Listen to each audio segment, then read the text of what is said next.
Everybody wants the good life, but not everybody gets the good life, right?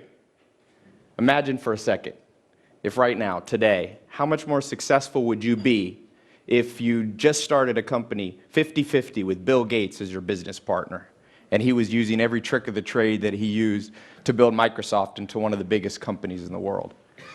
Imagine how much money you'd have in your bank account today, how much more money, I should say, if Warren Buffett was teaching you how to invest in the stock market, showing you what he used to build Berkshire Hathaway into a $140 billion company.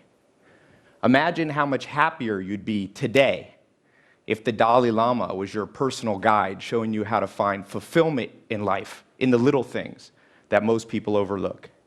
Imagine how healthy you'd be today if, when you woke up, you went down to your gym, and Arnold Schwarzenegger was waiting there. He was your personal trainer, right? Showing you how he built his body into the most fit body maybe ever, right?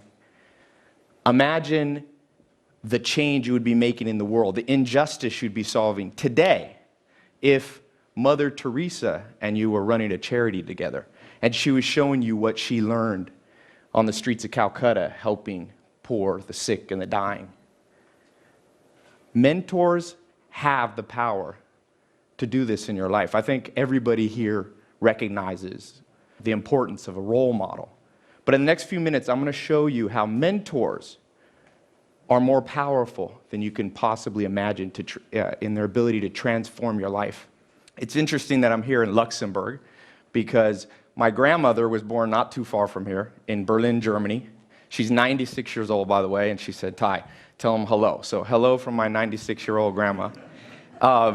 She said there was a role model, a mentor that I had when I was a little girl. She was born in 1918 in Berlin, and she said, we had a renter in our house, Edith Knox, who was a famous piano player from California in the 1920s. And she said, "Ty, this woman made such an impression on me."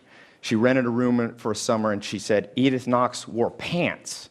My grandma said, I'd never seen a woman wear pants. Apparently in Germany in the 20s, no women wore pants. And not just regular pants, she had an orange jumpsuit on.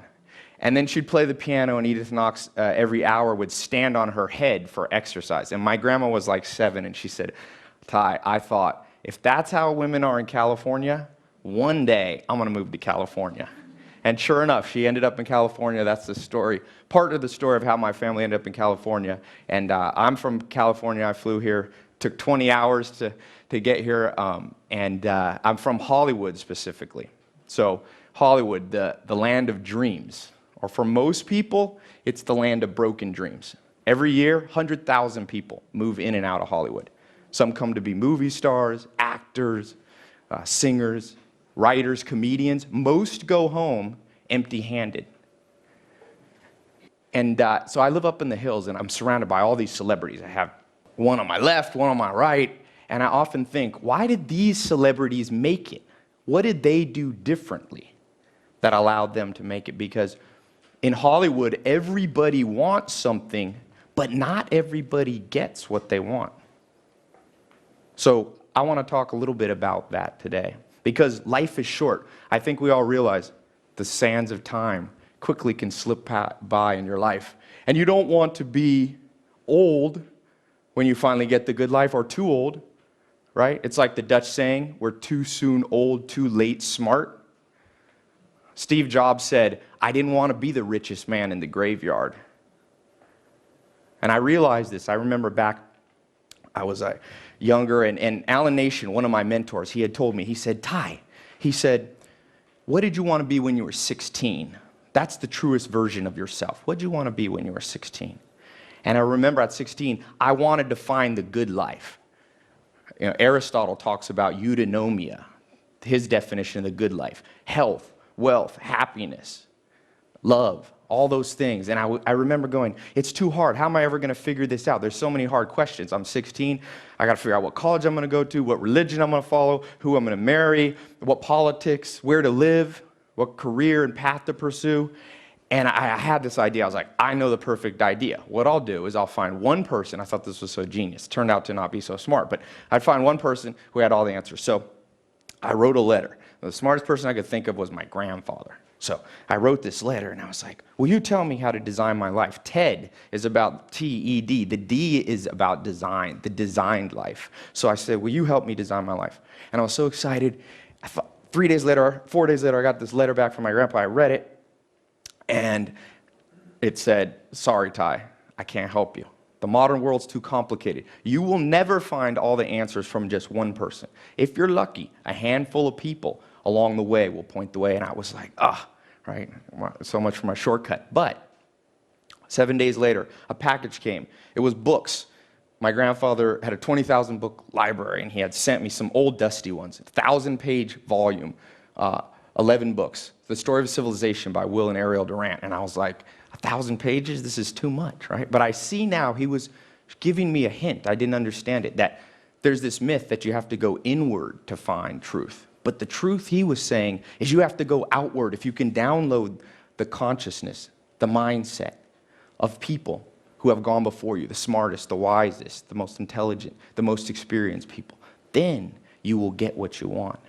And so I went on and I started writing down note cards, and I call them mental shortcuts, and I was reading these books, and then I started traveling. I went to 51 countries. I would read a book and I'd say, let me go visit this person in person. So I went to New Zealand, Australia, South America, Argentina, Ireland, all over the world. And I was focused on those 4 things: health, wealth, love, and happiness. I decided to focus on health and happiness. I lived for 2 years with Joel Salatin on his famous sustainable agriculture, or his organic farm. And then I spent 2.5 years with the Amish, no electricity, trying to see what was life when we lived in community. And made one mistake. I forgot about money. That's one of the things. And so eventually I ran out of money.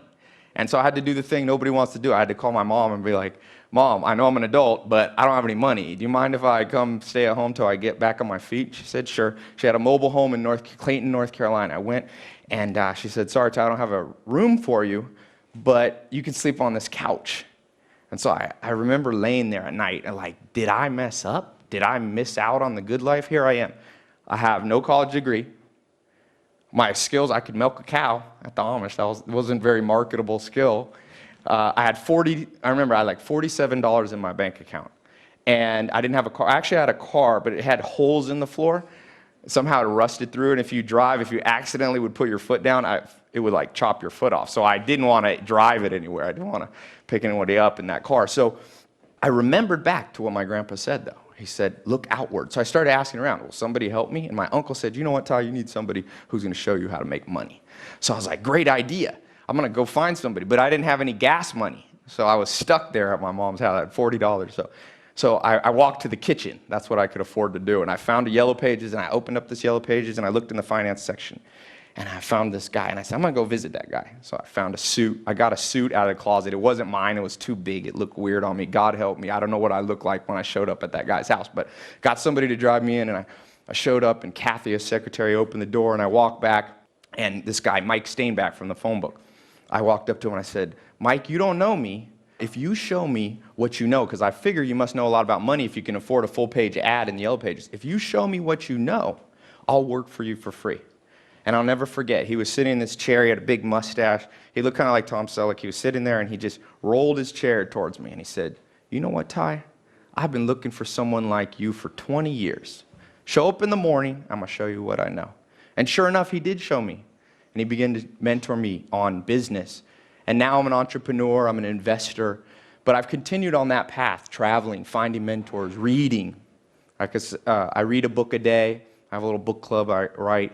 And what I found in my research is that I wasn't the abnormal path. Mentors, your ability to copy, is the biggest predictor of the success that you will have in life. As Picasso said, good artists copy, but great artists steal, right?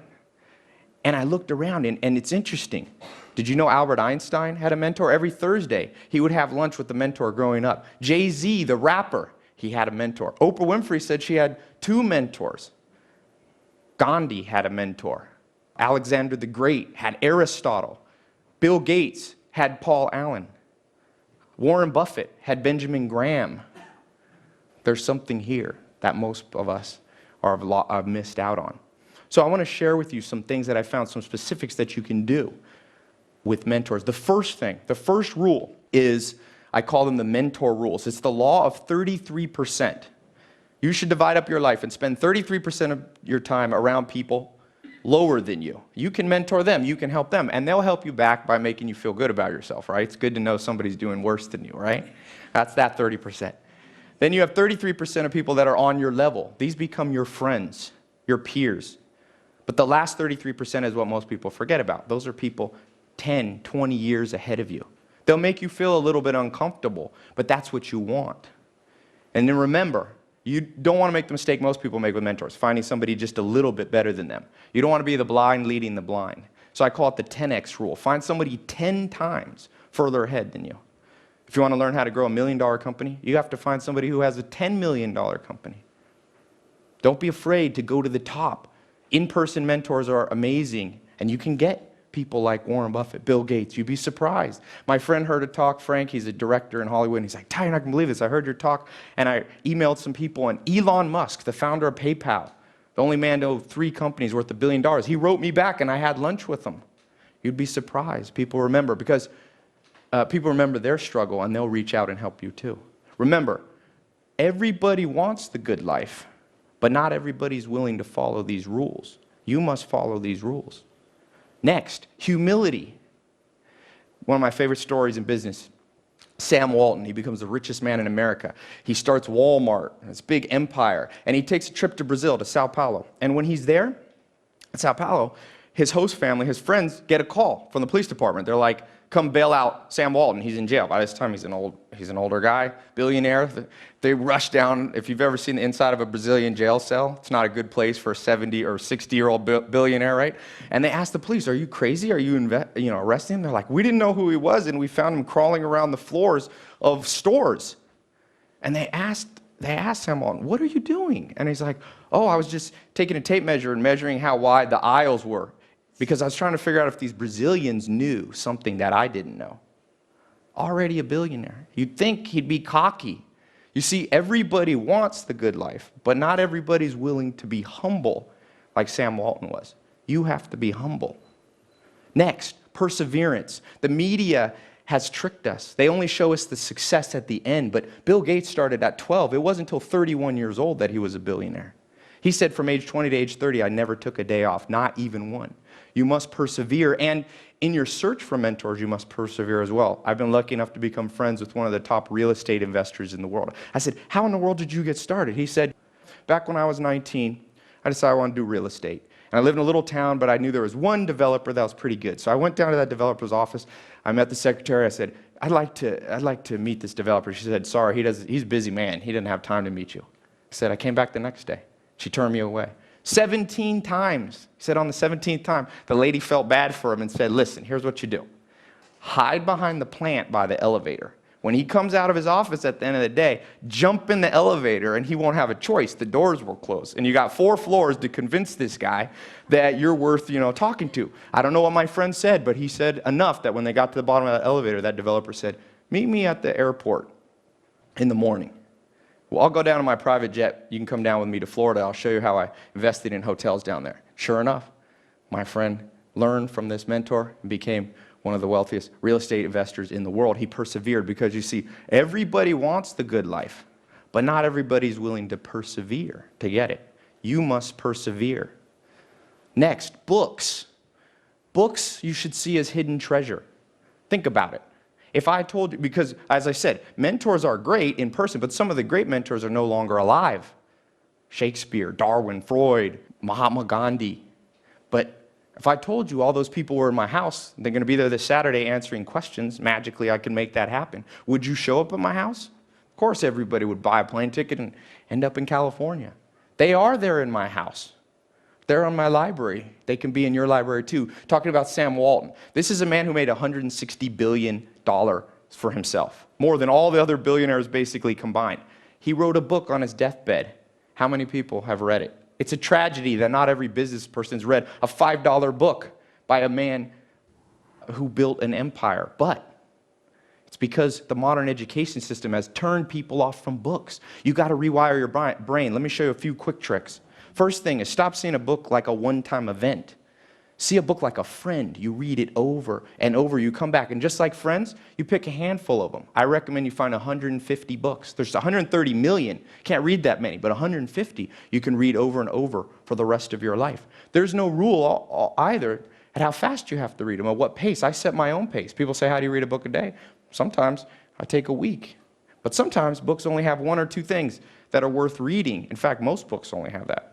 So I flip through the pages one time. I like to go through 3 times. First time I read the table of contents, the back. The second time, go a little faster. The third time, I just focus on one chapter. See yourself like a gold miner, just looking for that one nugget. Then put it back on the shelf. The average American buys 17 books a year, maybe reads 1 a month. You should read at least 1 book a week. Because remember, everybody wants the good life, but not everybody's willing to read to get it. You must read more. And lastly, Stoic versus Epicurean. One of the first books that I read, this 11-set volume that I got from my grandfather, there was a quote that I wrote down. A nation is born Stoic and dies Epicurean. Stoics were people willing to sacrifice present pleasure for something better later. You could say they were investors. Epicureans lived for now. They were consumers. They said you only live once. There's a saying, if you're in a room and you don't know who the sucker is, you're the sucker. You never want to be the sucker. Guess what the media wants to do? I could tell you, I'm from Hollywood. They bombard you. We see on average 2,000 ads a day. They're trying to sell you something. Luxury comes at a cost. It comes at the cost of killing your hopes, your dreams, your ambitions. So toughen up a little bit. Be a Stoic. When's the last time you went a week without eating sugar, or walked instead of taking a car to get groceries, or did 100 push-ups, or turned the air conditioning off? Toughen yourself up. Take a cold shower. You see, everybody wants, but not everybody's willing to toughen up to get the good life. You must toughen up. So, in closing, I'll share with you my favorite poem, Chief Tecumseh. He says, love your life, perfect your life, beautify all things in your life. Seek to make your life long and its purpose in the service of your people. Mentors will help you do that. They are the shortcut that you want. You don't want to do it the hard way. Find a mentor. No matter if you're just starting out or if you're already experienced, there's always someone to learn from. You must follow those rules. Be humble. Persevere. Read more. Toughen up. Remember, it's going to be a little bit hard. It's like Tom Hanks says in the one movie. It's supposed to be hard. The hard is what makes it great. If you do these things, you will find the good life. Thank you.